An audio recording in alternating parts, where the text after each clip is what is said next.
Bien, bonjour à toutes et tous. On va donc présenter le master culture juridique. Je m'appelle Nader Hakim, je suis le directeur de ce master et professeur dans ce master. Et je suis accompagné, merci de couper vos micros s'il vous plaît.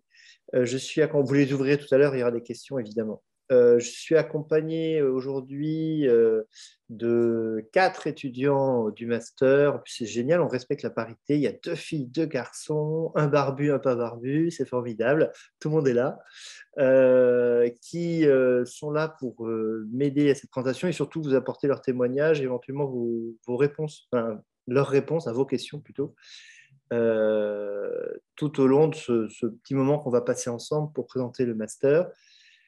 Je précise aussi que ça sera enregistré et donc disponible sur le site de la Faculté de droit et de sciences politiques de Bordeaux. Oui, l'appellation complète. Donc, il y aura des questions tout à l'heure. Je vais d'abord faire une présentation succincte mais la plus précise possible pour anticiper éventuellement vos questions. Alors, le master culture juridique, c'est le master qui s'appelle la mention histoire du droit des institutions, mais le parcours s'appelle culture juridique. C'est un parcours unique, hein, en 2 années, comme vous savez. Accessible. Alors, vous avez vu sur la fiche du diplôme, nous, ce qu'on requiert, c'est une licence en droit, mais ça peut être aussi une licence d'autres disciplines. Donc ça, c'est un point important pour nous. Les doubles cursus sont tout à fait bienvenus, comme les séjours internationaux aussi, hein, les parcours qui passent par Erasmus, par exemple. Et on a ouvert donc, la section sur dossier également à ceux qui auraient une licence d'histoire, par exemple, sachant qu'il faut quand même passer un diplôme juridique et donc du coup, on va vérifier l'éventuelle capacité ou les prérequis en la matière. Donc, ce qu'on souhaite, c'est des étudiants qui ont plutôt une appétence pour l'histoire, mais pas seulement. Ça, c'est un point peut-être sur lequel on reviendra avec vos camarades qui sont actuellement en Master 2. C'est un master d'histoire du droit, mais c'est un master de droit, c'est un master en réalité sciences sociales de façon large peut-être, hein, on y reviendra tout à l'heure, une appréhension large du phénomène juridique, mais pas que du phénomène juridique, du phénomène politique également. Donc, comment va se passer la sélection? Je vous le dis tout de suite. La sélection, il y aura d'abord une présentation que je vais faire le 2 mars sur la procédure elle-même en ma qualité de vice-doyen chargé des masters et donc de la sélection. À 10 heures le 2 mars, je vais faire une présentation uniquement sur la procédure, comment postuler et comment faire ses choix. Aujourd'hui, on est d'accord, on ne parlera que du master culture juridique. Les dépôts des dossiers. Alors, nous sommes dans une phase 3. Il y a plusieurs phases de dépôt des dossiers parce qu'en réalité, vous êtes trop nombreux. Donc, ça fait sauter les serveurs de l'université quand tout le monde se connecte. Et oui. Et donc, du coup, les inscriptions pour le master culture juridique auront lieu, je vous dis précisément, du 11 mars au 23 mars. Donc, c'est du one shot, hein. C'est-à-dire qu'il ne faut pas rater ce créneau. Il faut bien penser les 2 vœux pour les Bordelais. Il n'y a que 2 vœux, et pour les extérieurs aussi, 2 vœux sur Bordeaux à faire. Donc, il faut bien réfléchir à cette connexion entre ces 2 vœux qui ne sont pas hiérarchisés. Ça, c'est très important. Donc, vous n'êtes pas obligé de dire je veux d'abord celui-là, ensuite celui-là. Les 2 sont au même niveau, sont traités de la même manière. Pardon. Les dossiers sont ensuite traités et d'abord par l'administration, puis par les personnes qui font les sélections, en l'occurrence moi, et vous aurez les résultats le 20 juin. Le 20 juin, et vous aurez 48 heures seulement pour accepter.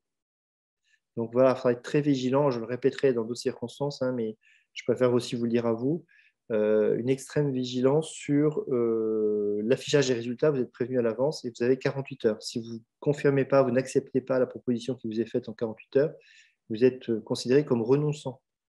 Alors, ce n'est pas du tout punitif, hein, c'est tout simplement, il y a tellement de dossiers, plus de 23 000 dossiers déposés juste à Bordeaux l'année dernière. Faut imaginer le volume, donc on est obligé d'avoir des règles procédurales un peu strictes. Donc voilà, vous avez une idée. La constitution du dossier lui-même, bon, ça c'est très classique, hein, lettre de motivation, CV, résultats, documents prouvant l'obtention des diplômes, mais ça c'est purement administratif, vous savez faire maintenant, il n'y a pas de souci particulier. Alors, sur quels critères la sélection est effectuée? Je vous le disais tout à l'heure, on a une perspective assez ouverte. Il y a pas mal de demandes.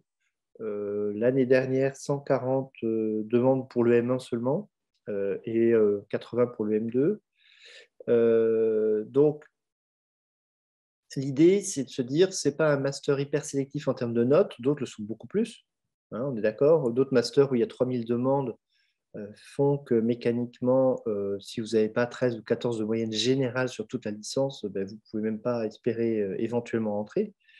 Nous, c'est moins le cas. Mais il est sélectif parce qu'il y a quand même 140 demandes dessus pour avoir 34 sur 34, ça va être 34 places dans le master.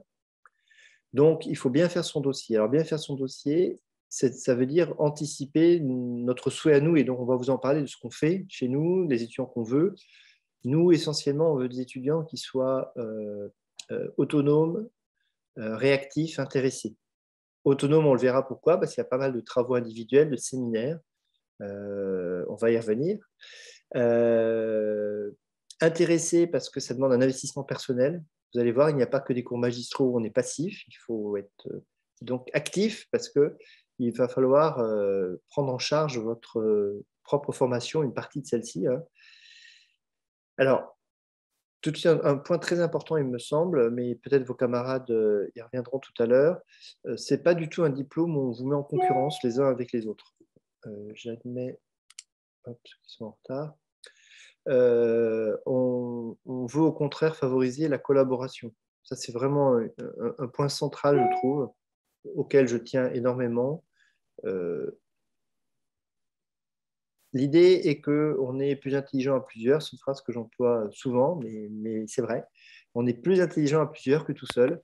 Et donc, l'idée, c'est de favoriser non pas la compétition et la concurrence, mais la collaboration entre les étudiants. Hein. Ils vous le diront sans doute, peut-être parfois de façon un peu excessive, certains trouvent qu'on vous oblige à faire pas mal de travaux collectifs, mais il y a aussi des travaux individuels.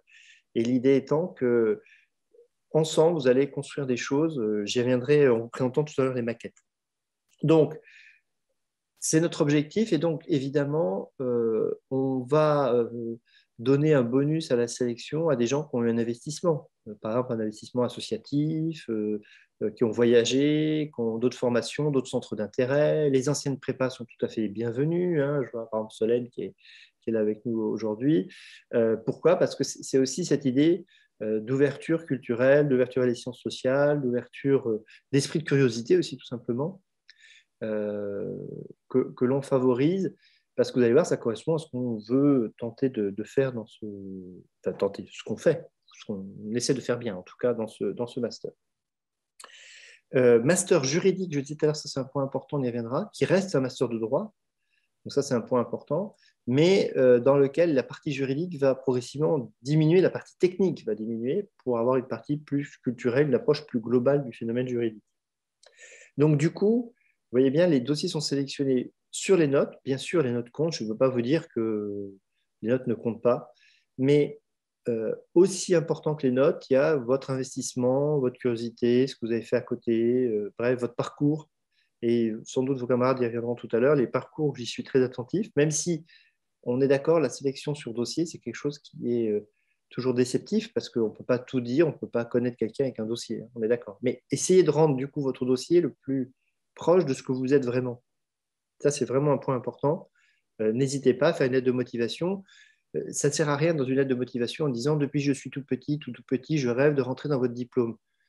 Ça me fait rire la première fois, mais maintenant, ça ne me fait plus rire du tout parce que ce n'est pas drôle et ce n'est pas vrai. Donc, moi, je joue la carte de l'honnêteté en disant, voilà, euh, par exemple, j'ai sélectionné des étudiants qui me disent, mais je n'ai pas toujours pris histoire dans mon cursus parce que je n'y voyais pas l'intérêt. Et puis, j'ai découvert l'histoire en troisième année, par exemple, ça m'a plu. Et pourquoi ça m'a plu? Et pourquoi, finalement, ce diplôme m'intéresse? Vous voyez ce que je veux dire? Plutôt que depuis que je suis tout petit, je rêve de devenir comme vous, monsieur, blablabla. Bla, bla, bla. Ça ne prend pas avec moi, donc ça ne marche pas. Hein, d'accord?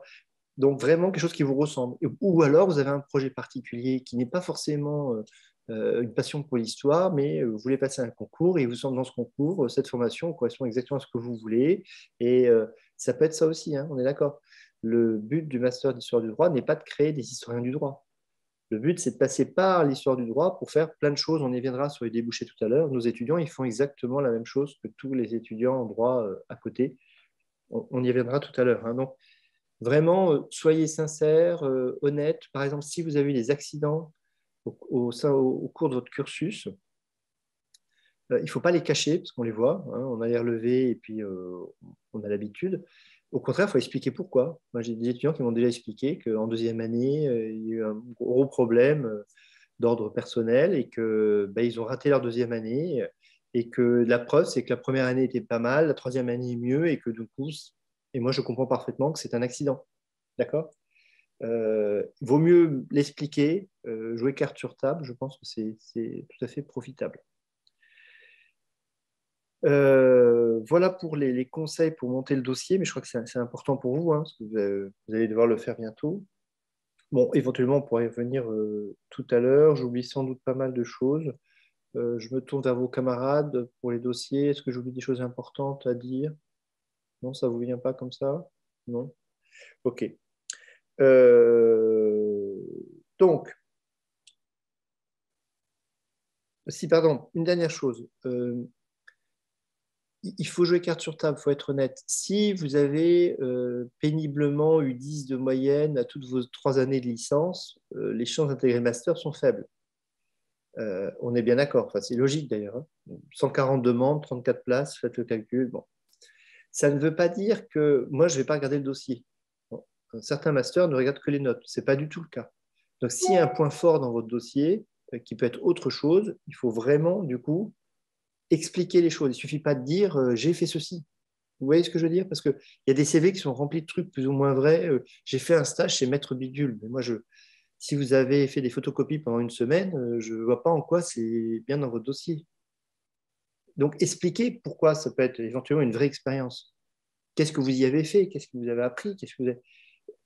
Alors, je reviens sur ce que j'ai dit tout à l'heure, mais c'est un point vraiment important. Essayez de m'aider, de nous aider à avoir la meilleure décision possible, vous concernant. Donc, il ne s'agit pas de raconter des bobards, il ne s'agit pas de surjouer, mais il s'agit simplement d'expliquer en quoi cela peut être déterminant et vous choisir vous plutôt qu'un petit camarade. On est d'accord? Donc ça, c'est vraiment, j'insiste, hein, parce que souvent, vous vous auto-censurez et puis vous dites, oh, finalement, j'ai fait que des trucs banals, j'ai 11,5 de moyenne générale, j'ai fait que des trucs banals de toute ma vie. Et en fait, parfois, non. C'est après, en vous connaissant, qu'on découvre qu'il y a des trucs chouettes. Alors, il faut le dire depuis le début. Voilà, c'est ça que je voulais dire. Donc, voilà pour les sortes de prérequis et de logique générale.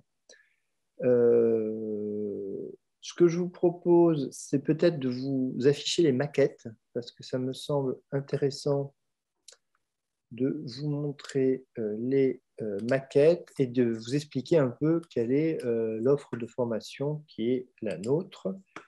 Donc, si je vais partager mon écran. Alors, voici, c'est l'avantage de Zoom, vous voyez, il y a plein d'inconvénients, on en a beaucoup souffert de Zoom. Donc, vous voyez normalement mon écran, c'est ça? C'est bon? Vous voyez que la maquette du M1? Oui. Okay. Donc, vous voyez actuellement la maquette du M1 de culture juridique. Vous voyez ici, ça c'est très important pour savoir ce qu'on offre, des blocs de compétences fondamentales.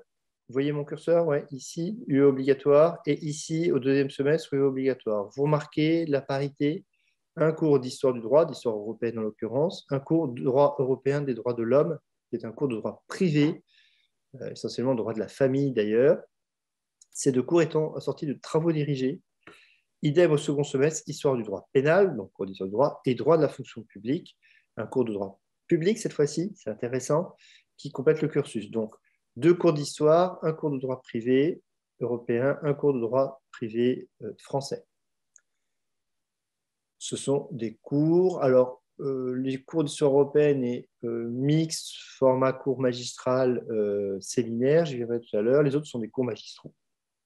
Au premier semestre toujours, je continue. Vous voyez, vous choisissez 3 UE parmi 6, donc vous avez un choix.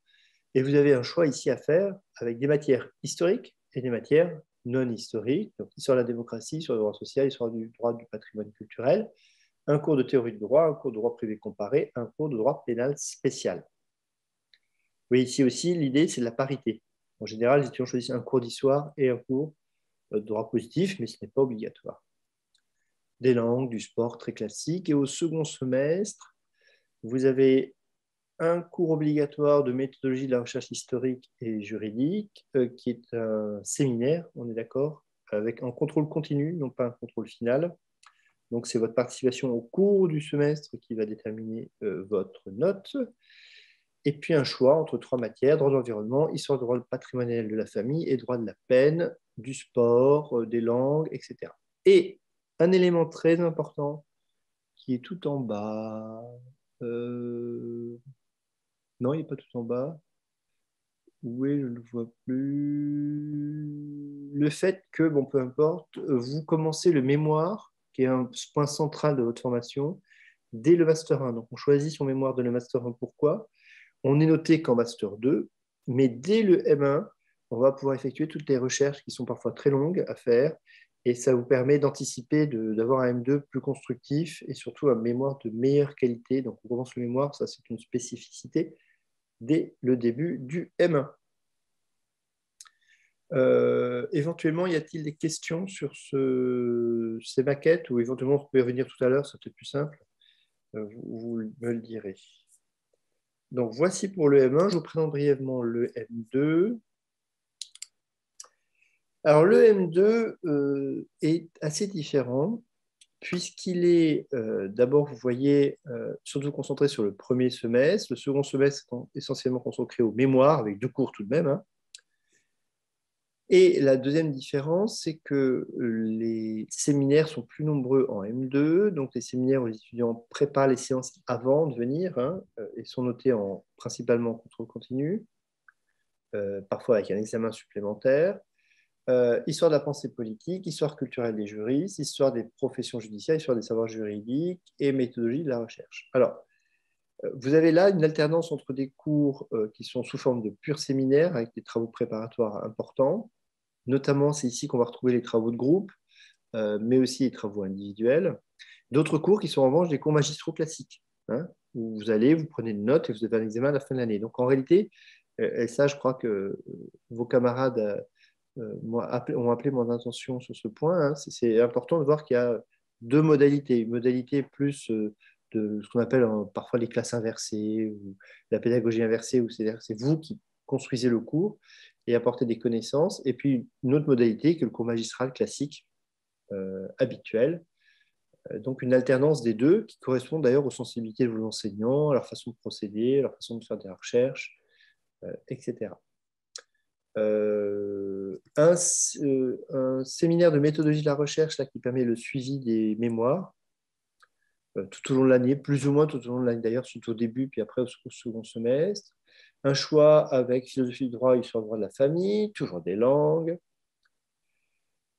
Ne tenez pas compte de l'UE formation continue, hein, ça ne concerne que les gens en formation continue.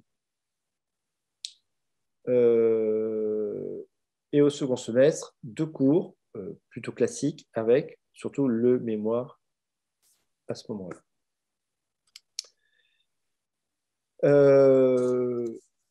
Alors, peut-être qu'il faudrait que j'insiste sur la question du mémoire. Pourquoi? Parce qu'en fait, nous pensons qu'un vrai mémoire de recherche est indispensable pour compléter votre formation. Voilà. Il ne s'agit pas du tout d'un rapport de stage, hein. En réalité, beaucoup de mémoires de Master 2 sont des mémoires de stage, sont des comptes rendus d'une activité. Bon. Ce n'est pas du tout notre avis, y compris d'ailleurs pour les mémoires qui sont des mémoires cliniques du droit, hein. Il y a un phénomène clinique du droit qui vous sera présenté, qui peut être pris en sur du droit, il n'y a pas de problème. Mais on veut des vraies mémoires de recherche. Pourquoi? Pas pour faire de vous des chercheurs, mais pour vous apprendre à une sorte d'autonomie. C'est vraiment ça l'idée principale. Une autonomisation, sortir de la licence où on a répété les connaissances fournies par quelqu'un d'autre à quelque chose où On élabore nous-mêmes notre savoir et on sait où chercher, comment le chercher, on sait l'exposer à autrui. C'est ça, la mémoire, en fait. Hein. C'est être devenu autonome dans son parcours, dans la fabrication de ses connaissances, qui ne se trouvent pas que dans des bouquins ou dans des cours. La connaissance se trouve un peu partout. Il faut savoir les chercher, en fait. Hein. C'est vraiment un point tout à fait central. Euh, une question sur les débouchés, puis après, je laisserai peut-être vos camarades vous parler parce que ce sera plus intéressant que ce que je dis. Un point sur les débouchés, c'est très important. Vous posez une question tout à fait légitime. Par exemple, ah oui, ça me tente bien, parce que j'aime bien ça pour raison X, Y ou Z, mais ça mène à quoi? Qu'est-ce que je vais pouvoir faire après avec? Alors en réalité, ben, tout. Tous les statistiques sont accessibles en ligne. Hein. On a un taux d'employabilité qui est le même, voire parfois un peu meilleur que dans les autres masters. Et surtout, on a les mêmes résultats aux concours principaux, par exemple l'ENM, évidemment, euh, le CRFPA, on a des huissiers de justice, on a des capitaines de gendarmerie, on a des officiers des douanes, on a des agents d'assurance, on a des gens qui travaillent dans des banques, on a des fonctionnaires de la CPAM, on a quelques-uns qui continuent à l'université en thèse, évidemment aussi, hein, mais c'est plutôt une minorité, mais ils existent entre tous les ans, entre 2, 3 à 5, 6 personnes continuent en thèse. Vous voyez, sur une trentaine de personnes, ça vous donne un ordre d'idée. Hein. Ils sont minoritaires, mais ils sont là. Nous avons des gens qui travaillent dans la diplomatie. Nous avons, voilà. Vous pouvez consulter les statistiques. Hein, je sais pas, ne me croyez pas sur parole. Hein, elles sont accessibles. Les débouchés, notamment à 36 mois, c'est intéressant. C'est-à-dire ce que deviennent les gens 2 à 3 ans plus tard. C'est intéressant parce qu'on a là un panel qui est très, très large. Euh, on prend souvent l'exemple de l'ENM parce que c'est un concours phare, mais qui est à la fois significatif et non. Mais on a presque tous les ans des reçus à l'ENM. Mais ce qui est important, c'est ce que tout le monde devient, en fait. Vous voyez ce que je veux dire? C'est pas parce qu'il y en aurait une ou deux personnes qui réussissent bien selon les critères que l'on choisirait, on est d'accord, ce n'est pas forcément le critère absolu. Mais ce qui est intéressant, c'est de savoir ce que deviennent tous les autres. Et en fait, ils ont tous les métiers offerts par la faculté de droit et de sciences politiques en réalité dans leur escarcelle, c'est-à-dire que ça ne limite pas leurs possibilités. Alors vous allez me dire, mais ça sert à quoi de faire 2 années un peu différentes si à l'arrivée j'ai la même chose? On peut poser la question dans ce sens-là, en fait. Et en réalité, ben, c'est juste pour vous faire plaisir. C'est un peu bizarre de dire ça, mais je crois qu'en partie, on vient en master culture juridique parce qu'on a envie de faire un peu autre chose, quelque chose d'un peu différent, on a envie de se faire plaisir. Souvent, pas toujours, mais souvent parce qu'on en a marre de la technique juridique. Ou alors parfois parce qu'on a envie de découvrir autre chose aussi, tout simplement. Donc il y a ce petit pas de côté, mais qui amène au même endroit. Donc c'est comme une route parallèle, vous savez, il y a les autoroutes, il y a les gens qui aiment les autoroutes et les gens qui aiment les chemins de campagne, mais sauf qu'elles arrivent exactement au même endroit. C'est ça qui est intéressant. C'est le chemin qui est différent et pas la finalité. Mais j'arrête de causer. Je laisse vos camarades témoigner, parce que je crois que c'est ce qui est le plus intéressant pour vous, nous dire pourquoi ils sont venus là, ce qu'ils y ont trouvé. Ils sont totalement libres. Je ne les note plus en plus. Hein. Donc là, ils sont tranquilles. Hein. Je ne peux même pas les sanctionner. Donc ils disent ce qu'ils veulent. Et pour vous montrer comment ça se passe, donc qui veut commencer? Je ne sais pas, une fille de préférence, non? Louise? Allez-y, Louise. Alors, bonjour, je m'appelle Louise, je vais avoir 24 ans cette année et je suis en Master 2 de culture juridique. Donc, j'ai intégré le Master 1 l'année dernière après avoir fait 3 ans de licence à Clermont-Ferrand. J'avais fait ma troisième année en me spécialisant en droit privé. Et avant ça, j'avais fait une prépa maths sup, j'avais fait 1 an de prépa maths sup avant de commencer mes études de droit. Donc ça, je sais que je l'ai vanté dans ma lettre de motivation. À ce propos, j'ai aussi, pour revenir sur ce que Monsieur Hakim disait sur la lettre de motivation, je sais que moi, je n'avais pas un parcours non plus très atypique parce que j'avais des bonnes notes de dossier, mais bon, je voulais quand même montrer justement que j'étais motivée par le master parce qu'il est quand même assez particulier. Donc, j'avais vraiment appuyé toutes mes expériences qui étaient professionnelles ou même des choses que j'aimais bien dans la vie, je me souviens plus exactement. Je déduisais toujours quelque chose de ceci. J'expliquais que du coup, j'étais comme ça parce que j'avais fait ça, j'avais appris ça. J'ai travaillé au tribunal pendant 3-4 ans. Donc du coup, plutôt que juste de l'expliquer, j'ai expliqué ce que ça m'avait apporté. Et sinon, moi, j'avais choisi ce master, exactement ce que disait monsieur Hakim juste avant, parce que j'en avais marre des études trop techniques et pratiques que j'avais eues en licence. Enfin, j'en avais marre. J'avais envie de voir autre chose et j'hésitais encore à l'époque à poursuivre peut-être en doctorat, en recherche. C'est plus le cas aujourd'hui. Mais je voulais aussi, sinon j'hésitais avec le fait de passer les concours et notamment le concours de l'ENM. Et j'avais rapidement compris, en discutant avec mes professeurs et avec aussi des professionnels du droit, notamment des juges, que pour réussir le concours de l'ENM, il fallait quand même avoir quelque chose en plus. Et je me disais qu'en allant faire un master droit de la famille ou droit civil, j'allais pas forcément avoir quelque chose en plus. Et je trouve et je pense que j'ai trouvé ce quelque chose en plus dans le master culture juridique, puisque effectivement, on a un énorme travail en autonomie à faire.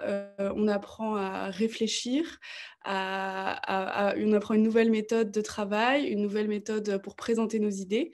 Et notre travail est de plus en plus personnel, donc on apporte vraiment une touche à nos études de droit. Enfin, on développe un peu des idées, tout ça, sur plein de sujets.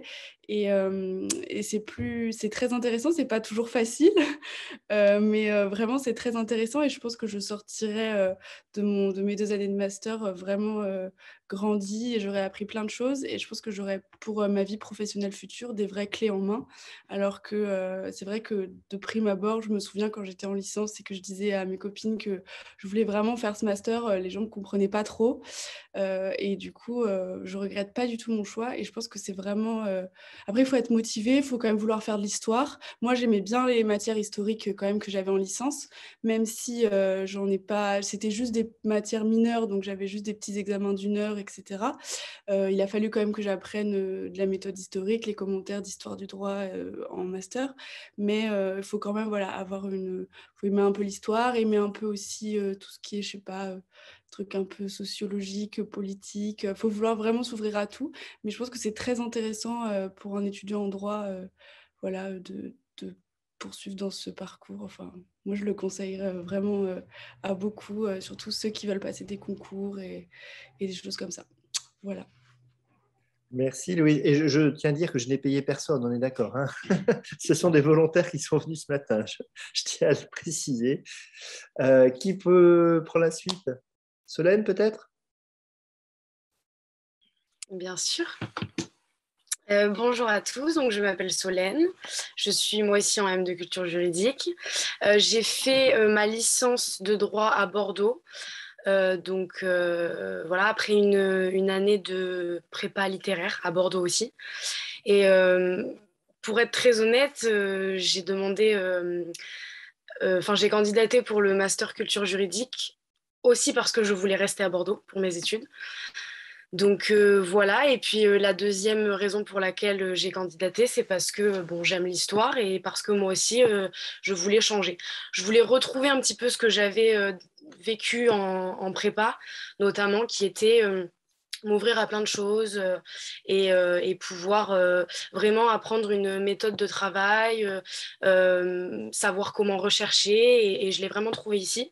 C'est vraiment, je dirais, ce que nous apporte ce master.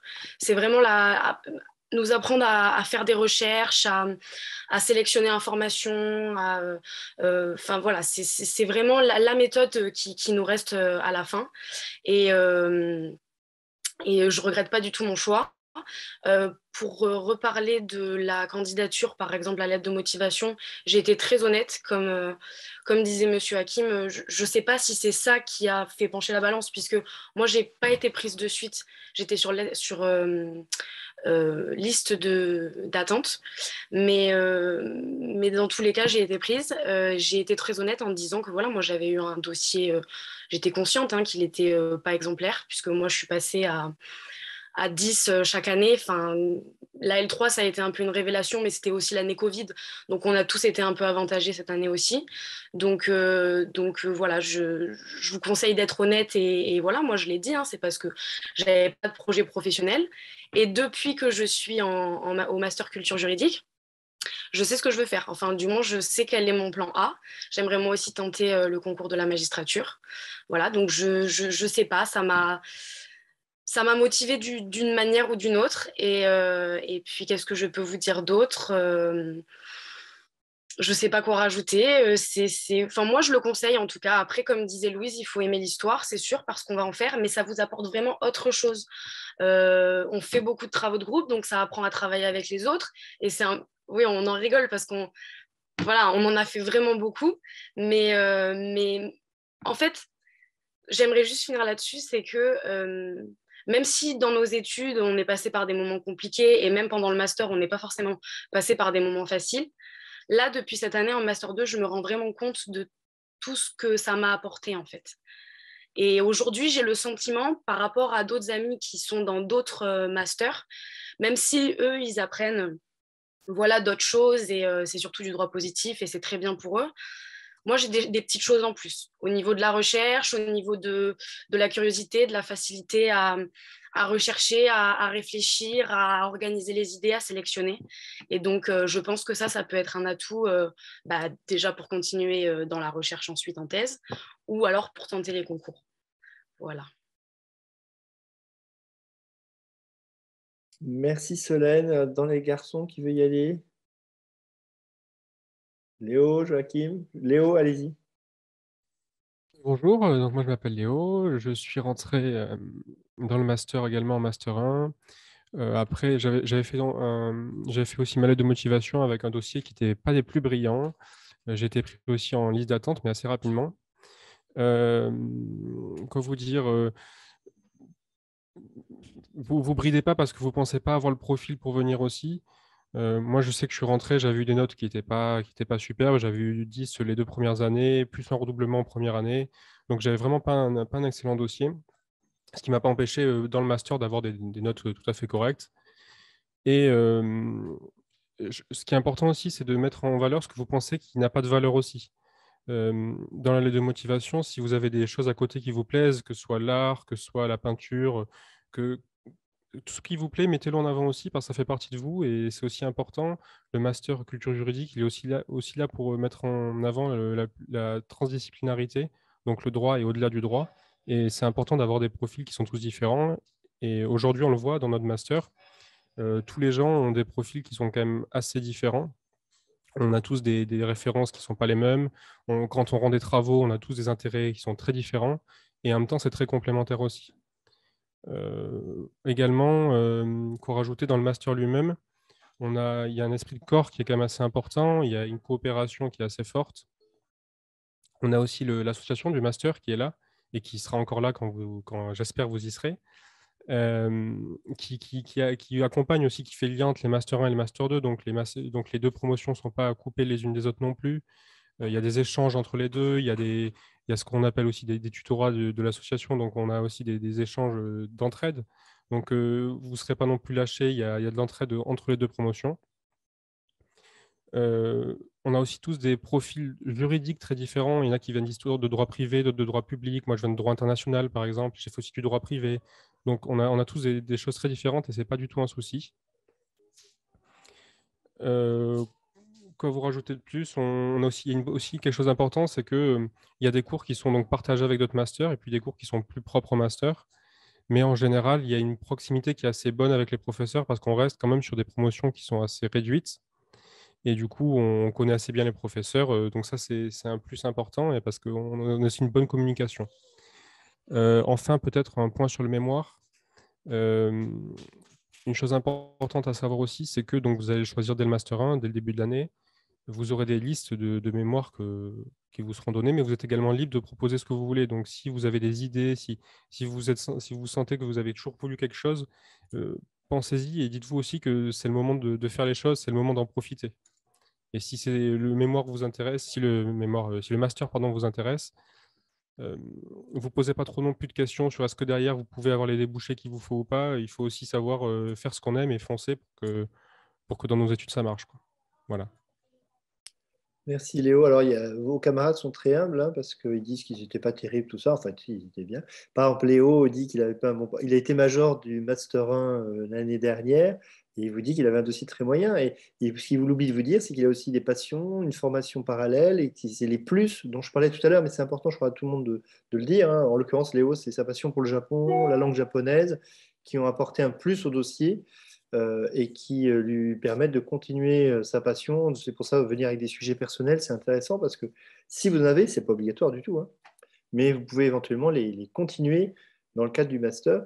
Et ça me permet d'ailleurs d'ajouter un élément avant de donner la parole à Joachim, qui est de dire qu'il y a aussi une activité culturelle qui se développe avec des projets qu'on mène, qui commencent juste, alors je ne peux pas trop en parler encore, mais qui, je l'espère, vont très rapidement aboutir à des émissions radio, avec des travaux plus littéraires, et éventuellement, j'espère, l'année prochaine, des rencontres avec des auteurs et des artistes. Donc, il y a aussi cette dimension-là qui est intégrante à cette démarche de culture juridique, culture au sens large, qui rejoint la culture générale, évidemment, hein. Et ce n'est pas un hasard si beaucoup d'étudiants viennent pour préparer des concours où la culture générale est fondamentale, parce que c'est le cœur de notre métier, finalement. Bon, pardon, j'en ai trop dit. Joachim. Merci, monsieur. Bon, ça m'a permis de griffonner quelques notes au dernier moment, donc je vous remercie. Alors, bonjour à toutes et à tous. Alors, moi, je m'appelle Joachim Vergès. Je suis en Master 2 Culture Juridique cette année. Alors, je vais commencer par parler un petit peu de mon parcours jusqu'ici. Alors, j'ai fait une licence de droit classique à la faculté de droit de Limoges. Donc, je viens d'une ville hors de Bordeaux. J'ai été pris donc en Master 1 assez rapidement. J'ai passé notamment l'entretien oral avec Monsieur Hakim. Alors, moi, ma licence de droit était un petit peu particulière. J'ai vécu 2 premières années de licence très distantes avec mes études. C'était vraiment… je n'avais pas cette petite flamme qui me faisait dire que quelque chose m'intéressait plus qu'autre chose. En tout cas, pas entre le droit privé et le droit public. Mais c'est vrai que j'ai eu la chance, dès la première année, d'avoir des travaux dirigés en histoire du droit et de rencontrer des professeurs, notamment une chargée de TD avec qui je suis toujours en contact aujourd'hui, qui m'a vraiment donné beaucoup, qui m'a apporté beaucoup. Et je pense que c'est en grande partie grâce à elle que j'ai poursuivi l'histoire du droit aujourd'hui et que je m'épanouis dans cette discipline. C'est que ça me permettait en fait un petit peu d'égayer ma curiosité, d'ouvrir un petit peu mes champs de recherche et de curiosité, et de ne pas rester, effectivement, le professeur Hakim l'a précisé dans la présentation, de rester dans quelque chose de très technique, de très dogmatique, qui est intéressant, qui est même nécessaire dans le cadre d'une licence de droit, d'acquérir des compétences techniques, enfin des connaissances techniques. Mais au bout d'un moment, si vous voulez, je ressentais un petit peu que j'arrivais au bout de quelque chose et que j'avais besoin d'autre chose. Et je l'ai vraiment trouvé au sein du Master Histoire du droit. Je peux vous le dire, j'ai fait véritablement un tour de France des candidatures des Masters d'Histoire du droit. J'ai vraiment candidaté dans beaucoup de villes uniquement pour le Master d'Histoire du droit. Mais c'est vrai que celui de Bordeaux m'intéressait davantage car il y avait vraiment une polyvalence dans les enseignements, des cours de droit positif, tant de droit privé et de droit public. Et c'est vrai que moi, je n'ai jamais vraiment réussi à savoir si je préférais le droit privé ou le droit public. Donc, ça me correspondait très bien. Et ça se retrouve aussi dans les matières historiques. Je ne sais pas si vous avez fait attention à la maquette, mais il y a des matières plus orientées vers l'histoire du droit privé et d'autres plus orientées vers l'histoire du droit public. Donc, finalement, l'offre de formation est très, très riche, très diversifiée. Et c'est très intéressant. Alors, pour revenir, moi, sur ma lettre de motivation, comme je vous ai dit, je n'avais pas de compétences particulières, je n'ai pas forcément un profil atypique. J'avais une licence de droit classique que j'avais obtenue en 3 ans sans avoir des résultats forcément mirobolants. Mais ce qui compte avant tout, je pense, et c'est selon moi le maître mot, c'est la curiosité. C'est-à-dire que vous avez le droit de ne pas être d'excellents étudiants, de ne pas avoir 20 partout, 18 partout, mais selon moi, c'est plus problématique si vous n'êtes pas curieux. Car dans un master comme le master d'histoire du droit proposé à Bordeaux, effectivement, il y a plein de matières différentes qui sont proposées, plein d'approches aussi différentes en fonction des enseignants. Et je pense qu'il ne faut pas, en candidatant dans un master d'histoire du droit, ça vaut pour Bordeaux, mais également pour tous, se dire je candidate parce que je vais suivre des cours d'histoire où j'aurai uniquement des cours à apprendre et à recracher lors de l'examen. Je ne pense pas que ce soit vraiment une une piste à privilégier. Je pense vraiment qu'il faut candidater en ayant dans l'idée de se faire plaisir, d'apprendre des choses, d'être curieux, de s'intéresser à plein de choses. Moi, je sais que depuis que je suis entré en master d'histoire du droit, eh bien, je me suis intéressé à plein de matières et même à des matières extra-juridiques. Je commence à m'intéresser davantage à la philosophie ou encore au cinéma, des thèmes qui m'étaient complètement ou quasiment étrangers jusqu'à aujourd'hui. Donc, c'est très intéressant.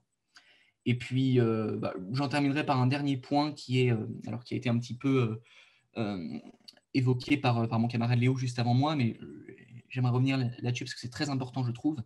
Effectivement, l'importance de l'association, l'importance des liens entre les deux promotions, entre Master 1 et Master 2. C'est vrai qu'effectivement, c'est deux niveaux qui sont différents, Master 1, Master 2, mais mine de rien, c'est dans une même mention, dans un même Master. On a tous suivi les mêmes cours, on a tous plus ou moins les mêmes, en tout cas les mêmes avis, etc. Et je trouve que c'est vraiment très, très, très intéressant de garder ce lien parce qu'on arrive en Master 1, on se sent, quel que soit le domaine d'ailleurs, on se sent toujours un petit peu perdu, on ne sait pas forcément sur quoi cela débouche, peut-être a fortiori en histoire du droit d'ailleurs. Et le fait d'avoir ce lien avec les Master 2, qui ont mine de rien un an de plus d'expérience, ce qui compte, je trouve ça très intéressant, notamment avec le système des parrainages et marrainages qui a été créé cette année par l'association et qui permet à tout étudiant en Master 2 volontaire d'avoir, entre guillemets, en charge, si je puis dire, pendant toute l'année, 1 à 2 étudiants de Master 1 et les suivre personnellement, répondre à leurs questions, et je trouve ça très intéressant. Et dernier point, c'est promis, c'est le dernier, je vous parlerai également, moi, de mon projet professionnel. Alors, j'aimerais beaucoup poursuivre en thèse de doctorat l'année prochaine, mais c'est vrai que conscient aussi un petit peu de parfois la difficulté qu'il peut y avoir autour de la recherche en ce moment, c'est vrai que je commence aussi à penser à éventuellement un plan B, qui serait, pourquoi pas, un concours de la fonction publique. Alors, je suis en pleine réflexion là-dessus, mais c'est en cours. Je vous remercie. Merci Joachim. Oui, alors vous avez abordé des points que j'avais oublié de mentionner, que je mentionne rapidement, pour ne pas faire trop long. Effectivement, l'association a un rôle central, hein, on en a beaucoup insisté pour qu'elle s'ouvre, elle était qu'en M2 à tout l'ensemble du master, M1 et M2. Son rôle, hein, son dynamisme, même avec le Covid, il y a eu des ralentissements, des difficultés, en réalité, elle est là quand même et ça joue un rôle parce que c'est un point de connexion important pour l'intégration dans le cadre de la formation, l'entraide, que vous l'avez dit très très bien. Juste un élément sur l'absence d'entretien cette année. Il n'y aura pas d'entretien. Non pas que ça ne soit pas bien, je crois au contraire c'est une très bonne chose, mais c'est qu'il y a tellement de demandes qu'en réalité, comme Joachim vient de le dire, beaucoup, et c'est normal, vous connaissez dans plein de villes différentes. Donc, s'il y a un entretien, vous passez tous les entretiens pour finalement rester près de chez vous. Et l'année dernière, sur les listes d'attente, ce n'était pas du tout une punition, c'est qu'il y avait tellement de... J'avais fait une liste d'attente de 80 personnes, vous voyez, très très longue. Et en fait, quasiment tous ceux qui avaient été avec les meilleurs dossiers théoriques au moins, se sont pas inscrits parce qu'ils ont été pris chez eux, ce qui est logique, c'était des très bons dossiers. Et ils venaient de toute la France, hein. On avait plus de demandes extérieures à Bordeaux que bordelaises, pour vous donner un ordre d'idée. Et donc, du coup, certains extérieurs sont venus, hein. Vous avez 2 exemples, Limoges, vous avez Clermont-Ferrand, vous avez des étudiants cette année en M1 de Lyon, de Paris, de Toulouse, d'Aix, ils viennent de partout, mais c'est aussi normal quand on a un bon dossier et de prendre chez soi. Donc, du coup, ça faisait des entretiens qui n'aboutissaient pas. Donc, uniquement sur dossier cette année. Mais un point très important avant de passer aux éventuelles questions, c'est qu'on pourra aussi répondre aux questions par mail, hein. Il suffit de me faire un mail. Mon mail est sur le site de la faculté. Je réponds normalement à tous les mails qu'on m'envoie. Donc, ça peut être un élément. Donc, maintenant, période de questions. N'hésitez pas. Vous pouvez les mettre dans le chat si vous n'avez pas de connexion audio. Les poser à l'oral, c'est encore mieux. Il y a une main levée. Oui, c'est Marie, je crois. Allez-y. Bonjour monsieur, je vous remercie déjà pour votre présentation ainsi que vos étudiants. Alors en fait, j'ai une question auquel personne de la fac peut me répondre, y compris le service phase. J'ai des motifs médicaux puisqu'en fait, je suis atteinte de tumeur depuis mes 18 ans et j'ai quand même continué mes études parce que je veux faire l'ENM. Et je voulais savoir dans ce cas-là, comment faire valoir toute ma détermination à poursuivre mes études, mon envie de faire ce master, et à la fois que voilà, je ne peux pas me permettre de partir de Bordeaux à cause de mon parcours médical très compliqué. Oui, oui, vous faites bien poser cette question. Alors, d'abord, on peut parfaitement prévoir un aménagement des études. Alors, vous allez me dire, mais d'abord, il faut être accepté. Bon, ça, je suis bien d'accord, mais dans ce cas-là, allez, mettez ça dans votre lettre de motivation. Enfin, je veux dire, si vous avez un parcours, me dire simplement, j'ai des difficultés de santé, ce n'est pas un argument en soi, on est d'accord. En revanche, vous dites, je suis déterminé, j'ai un projet, et ce projet est un peu empêché par des difficultés de santé, et donc j'articule mon projet à cette réalité-là, qui est la vôtre. Moi, je l'entends très bien. Donc, je peux pas, je vous sélectionnerai si vous êtes candidate avec tout le monde, mais c'est un argument qui est tout à fait que l'on peut entendre. Et quand je disais tout à l'heure d'expliciter votre cas particulier, je crois qu'il faut vraiment le faire. Moi, j'ai une étudiante l'année dernière qui était suivie par un service phase et qui avait de grosses, grosses difficultés. Je ne dirais pas que c'était un argument en sa faveur, parce que vous voyez bien ce que je veux dire, on ne fait pas de favoritisme, mais c'est un élément du dossier qui est pris en compte. Donc, moi, je n'ai pas de problème avec ça. Et si derrière, il faut un aménagement des études, si derrière, il y a besoin, et bien dans ce cas, ça se discute, hein. On peut avoir un contrat pédagogique adapté. Moi, je ne vois pas d'inconvénient. De même que je ne vois pas d'inconvénient à des étudiants qui veulent faire un service civique, par exemple, qui demandent leur inscription en M1 et qui me disent, mais je pars l'année prochaine en service civique. Et je l'ai accepté l'année dernière pour un étudiant qui donc a été admis en M1 et qui n'est pas venu la première année, qui est venu l'année suivante. Mais dans ce cas-là, ça se prépare en amont, tout ça. Il faut vraiment prendre contact, hein. Et si vous avez peur, vous m'écrivez, on peut se rencontrer, on peut en discuter. Ceux qui ont un projet particulier de service civique ou de, que sais-je encore, ou de départ à l'étranger, une démarche en plusieurs années, ça se discute aussi. Voilà.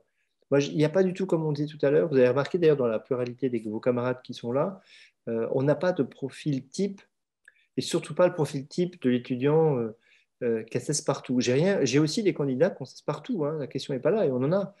Mais l'idée, c'est que, et vous voyez, Léo en est la preuve, on peut avoir un parcours dit moyen et puis finir major du master, ce qui n'est pas facile. Enfin, on n'est pas non plus dans la complaisance et la facilité. L'année dernière, avec le Covid, plein d'étudiants n'ont pas eu le master 1, ils ont redoublé, bah, ils ont redoublé. On ne baissera pas le niveau parce que.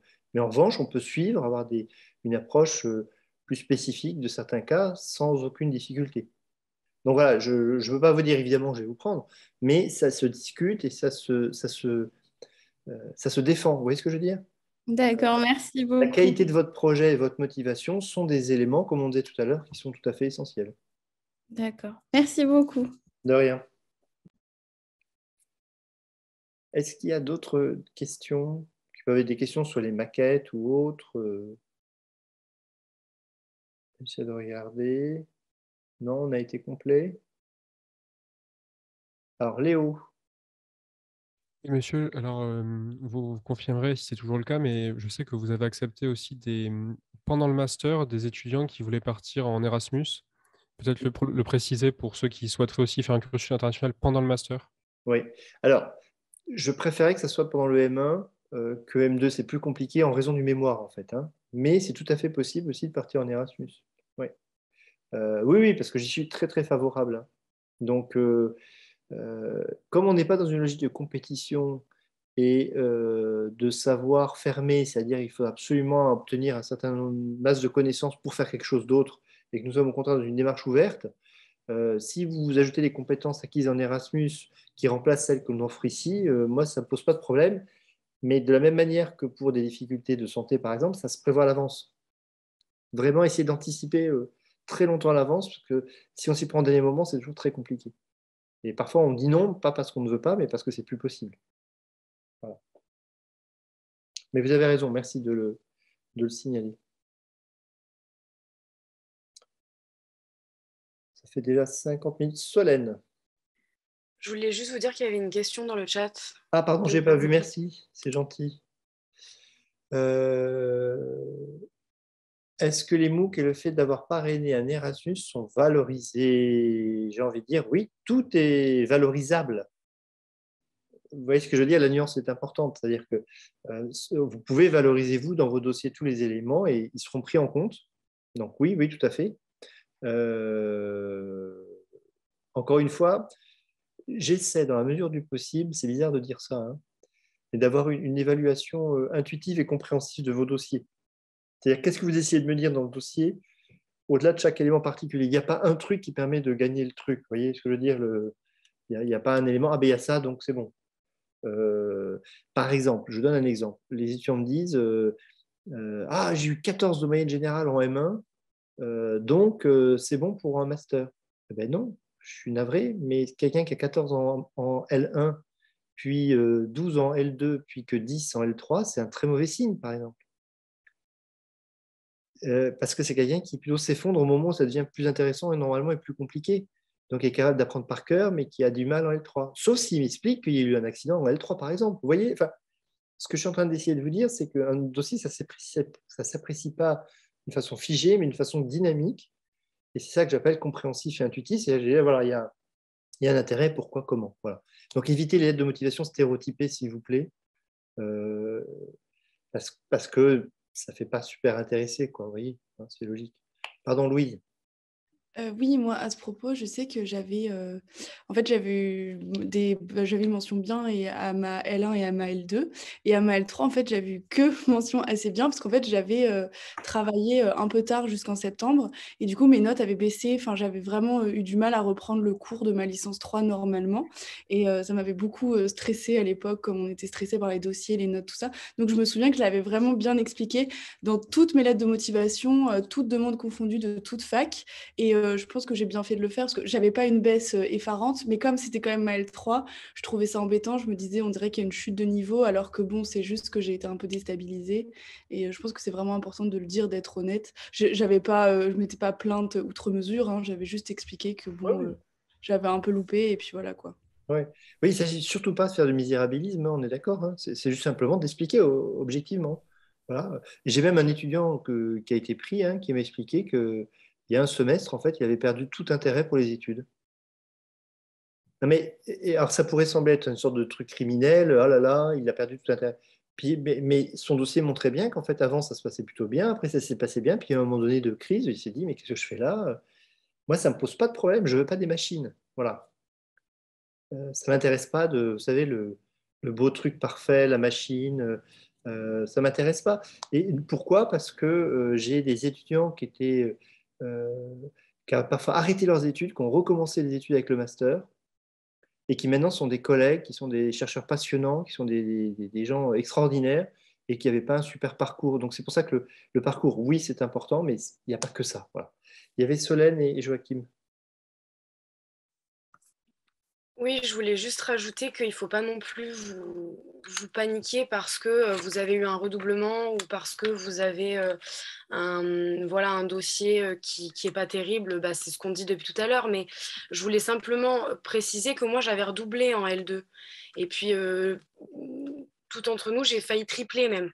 Donc, c'était vraiment pas terrible du tout. Et j'ai eu une espèce, à l'inverse, de révélation en L3 qui a fait que j'ai eu un petit peu mieux, disons mention à bien, mais bon, rien de bien terrible par rapport à d'autres.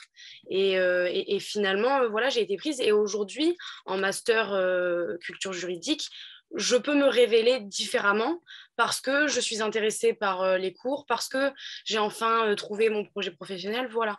Et c'est sûr que des fois, quand on est en échec durant sa licence, c'est parce qu'on manque de motivation, parce que voilà, c'est difficile, parce que voilà, c'est pas forcément. Enfin, on a tendance à se dévaloriser, à se dire qu'en fait, on est moins bon que les autres, etc. Mais ça veut rien dire, donc il faut se laisser la chance de se redécouvrir en master ensuite, quoi. Moi, c'est ce que j'ai vécu, du moins. Oui, merci. Oui. Joachim. Et puis ce qui est aussi très intéressant quand on candidate dans un master, c'est que finalement, certes, notre niveau général est regardé, mais c'est davantage, je crois, notre niveau spécifique dans la matière qui compte. C'est-à-dire que si par exemple vous candidatez dans un master de culture juridique où il y a beaucoup d'histoire, en l'occurrence, c'est vos notes, ce seront vos notes d'histoire sur toute la licence qui seront regardées en priorité. Moi, je sais, je peux parler de mon cas parce que c'était la réalité. J'avais en l'occurrence, mes meilleures notes de licence étaient en histoire. Donc ça, effectivement, dans ma lettre de motivation, je l'ai vraiment mis en valeur parce que dans dans le master d'histoire droit et dans tout autre master d'ailleurs. Un master, par exemple, de droit des personnes et de la famille, ce sera le master de droit, les matières de droit privé qui primeront. Eh bien, le fait de mettre les matières spécifiques en valeur, c'est vraiment ce qui peut faire la différence dans la lettre de motivation. Et selon moi, c'est un point capital que vous ne devez pas hésiter à mettre en évidence. Oui, tout à fait. Pardon, je ne l'ai pas dit, effectivement, insister sur les notes. Alors, évidemment, à contrario, quelqu'un qui aurait des notes moyennes en histoire du droit, il ne va pas les mettre en avant, mais il ne faut pas hésiter de dire aussi que vous avez pris des matières historiques. Ça participe de la construction, hein, ce qui est logique. Hein. Pourquoi vous avez choisi telle matière ou pourquoi vous n'avez pas pris la matière historique telle année. Je crois qu'il faut jouer franc jeu, c'est ce que je disais tout à l'heure. Mais si vous avez des bonnes notes en histoire du droit, évidemment, vous insistez. Cette année, en M1, j'ai un étudiant qui a fait un parcours d'histoire avant et un peu de droit à côté. Pourquoi pas? Mais il y a aussi des étudiants qui n'ont pas fait beaucoup d'histoire et qui ont un vrai intérêt, par exemple, pour la magistrature et qui, au contraire, veulent compenser une absence. Voyez. Donc, si vous avez fait de l'histoire, dites-le. Si vous avez des bonnes en histoire, c'est très bien. Par exemple, en troisième année, notamment les matières optionnelles d'histoire, il faut absolument en parler. Mais ce n'est pas le seul prisme, encore une fois. Donc, Joachim a tout à fait raison. Si vous avez de bonnes notes en histoire, il faut le dire, évidemment. Louise? Oui, sinon, juste de manière plus générale, si je pouvais donner un conseil aux licences 3 de cette année, comme je sais que ça stresse beaucoup, j'en ai parlé l'année dernière, en début d'année avec des nouveaux M1, c'est très stressant, je crois, les dossiers, il y a beaucoup de gens qui se retrouvent sans rien. Et moi, si je peux juste donner un conseil, c'est d'être honnête avec soi-même à la base et de connaître un peu, d'aller vers quelque chose qu'on aime, de ne pas vouloir chercher le meilleur master, le plus prestigieux, dans la meilleure fac, tout ça. Je crois qu'il faut vraiment être honnête avec ses compétences, ses envies, ses motivations et faire un choix. Il faut suivre son intuition. Il ne faut pas vouloir briller parmi tout le monde, etc. Donc, peut-être même ne pas faire de master, hein, finalement. On n'est pas obligé de poursuivre nos études forcément. Mais je pense que voilà, si j'ai un conseil à donner aux étudiants qui sont en licence 3, parce que c'est un choix décisif, c'est un peu perturbant. On se dit qu'est-ce qu'on fait après la licence et tout. Et je pense qu'il faut vraiment se faire confiance, faire un truc qu'on a envie de faire et il ne faut surtout pas trop, faut être ambitieux, mais il faut quand même être honnête avec soi-même, se connaître. Moi, je sais que je me suis pas monté la tête, j'ai fait avec mon niveau, ce que j'aimais, et du coup, ça s'est très bien passé, je regrette absolument pas. Mais des fois, j'ai des connaissances autour de moi qui ont visé un peu haut, et puis bon, au final, c'est pas très bien passé, quoi. Voilà. Ouais. Oui, vous avez tout à fait raison. Hein. Une bonne connaissance, une bonne analyse de ce qu'on a envie de faire, premièrement, et ensuite de ce qu'on peut faire. Il y a le principe de réalité aussi. Hein.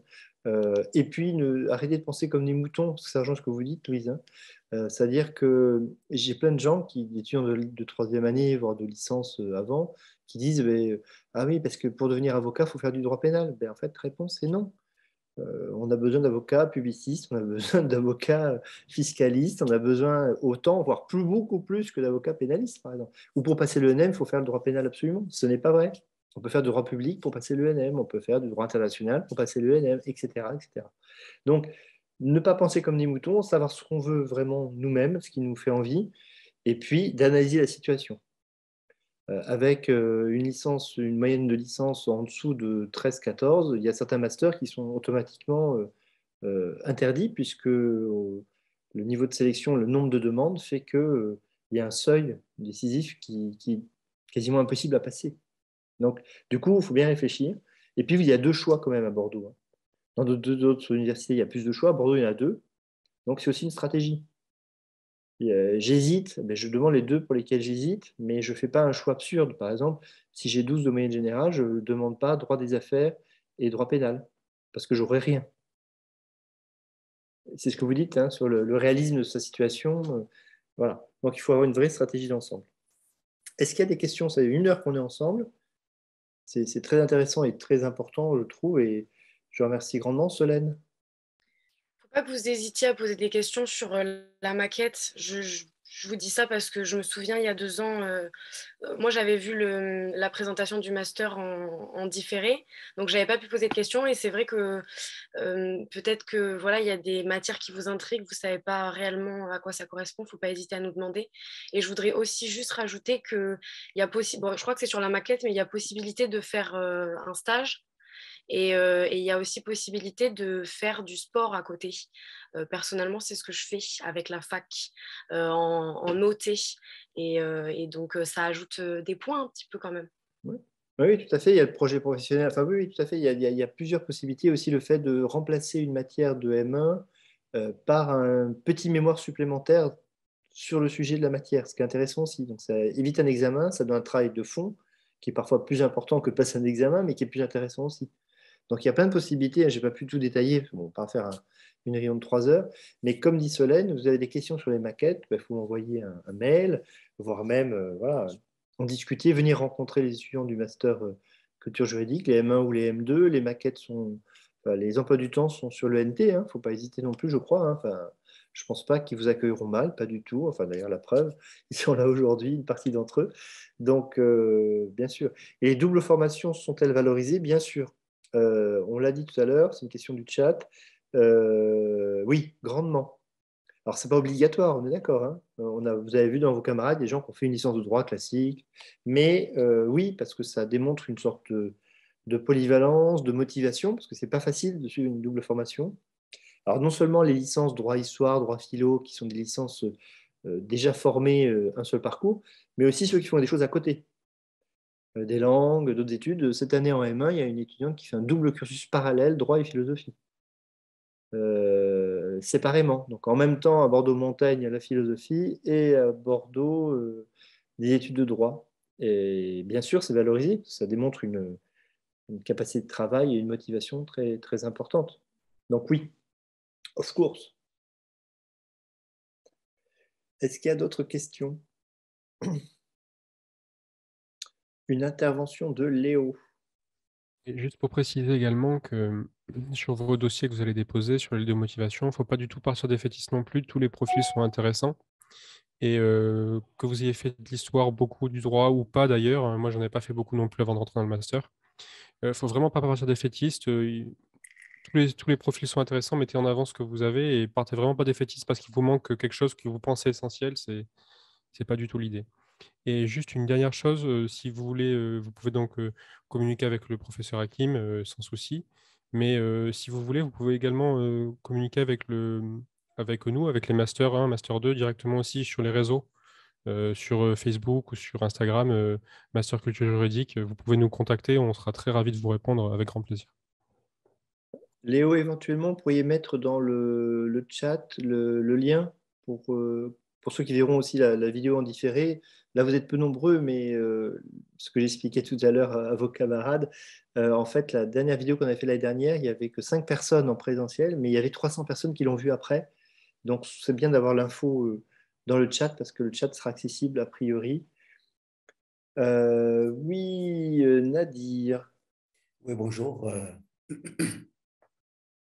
S'il vous plaît, pour les étudiants étrangers, est-ce qu'il y a une intérêt ou bien une spécificité de ce master de culture juridique? Alors, intérêt, spécificité, pas plus que les autres. On accueille des étudiants étrangers régulièrement. Il ne faut pas se cacher un élément qui est comme pour les autres masters de droit. Il y a beaucoup de travail à fournir quand même, hein, je crois qu'on peut le dire. Et si la difficulté linguistique s'ajoute, il faut vraiment être vigilant, avoir une motivation très particulière, hein, parce qu'il faut surmonter en quelque sorte deux challenges, suivre la formation et parfois s'adapter aux modalités pédagogiques ou à la capacité linguistique.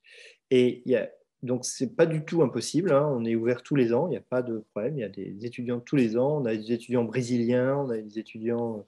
Là, on a un étudiant qui vient d'Ouzbékistan, je crois, non? C'est pas ça?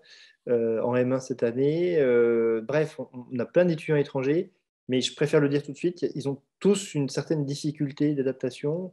Je ne parle pas de la linguistique en tant que compréhension de ce qu'on dit, hein, ce n'est pas du tout la question, mais en revanche de qualité, de capacité d'écriture, par exemple. Et je sais qu'on est assez embêtant, on est assez vigilant, ça ne veut pas dire qu'on ne puisse pas progresser. Des étudiants rentrent en écrivant très moyennement et ils en sortent en écrivant bien. Donc l'idée, ce n'est pas de sélectionner sur ce point-là, on est d'accord, mais d'être vigilant et de savoir qu'il y aura une attente et un niveau d'exigence qui seront assez élevés.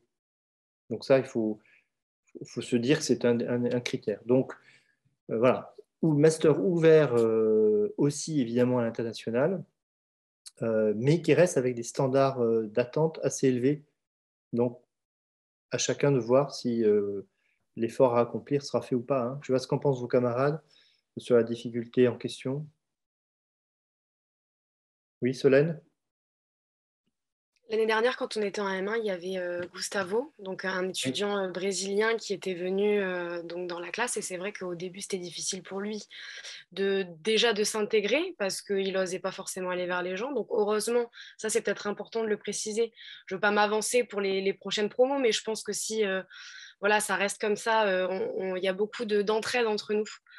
Donc on est très naturellement allé vers Gustavo et on l'a beaucoup soutenu comme on pouvait, mais c'est vrai qu'on ne pouvait pas faire non plus le travail à sa place et il a eu des difficultés, c'est vrai.